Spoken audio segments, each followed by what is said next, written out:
I've been holding on to this story for a while. Was it 2 weeks ago now? A 6-year-old was taken out in handcuffs. Yeah. In Orlando. Has it just been 2 weeks? I think it was 2 weeks ago. And then last week, another 6-year-old in Orlando. Yeah. And there's data, FBI data, almost 30,000 children, 26,966,000 children under the age of 10 have been arrested in the United States of America. Guess what race the majority of these kids are? And it's 228,000 over a 5-year span. Jesus. Under the age of 10 in the United States of America. We know that a child's brain is not fully formed until their 20s. Right. And we're going to put a child in handcuffs for an outburst.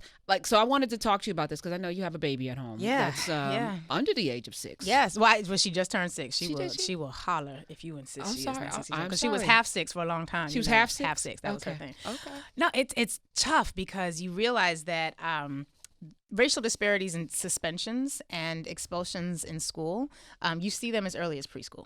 So in the preschool years, we're talking 3-4 years old, Black children are being suspended and expelled from preschool institutions at rates that are grossly disparate and that track what happens throughout the rest of their educational experience. And again, I'm at this point, I'm a broken record.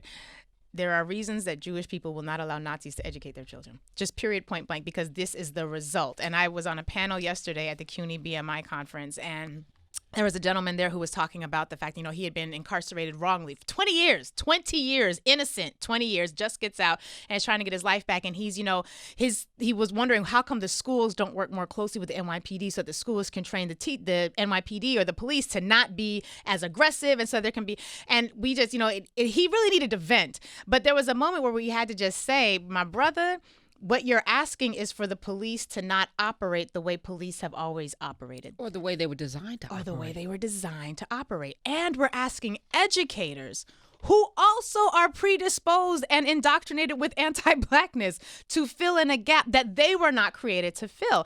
So when it comes to our children and discipline, you discipline a Black child similar to how you discipline a Black slave. It is the extreme form of punishment because it is about compliance and correction, not education, not educere, which is to pull out of you the educational genius that you have within, but it is, are you Latin, compliant? y'all. That's Latin, yes. Yeah. That is, are you compliant? And do you comply when I say how I say? When I say jump, do you say how high? It's not the inquiry that little Chad and Susan get when they get a chance to explore and be children. Which is how you educate. And this is why I brought Steven Silberger. I think it's still Silberger.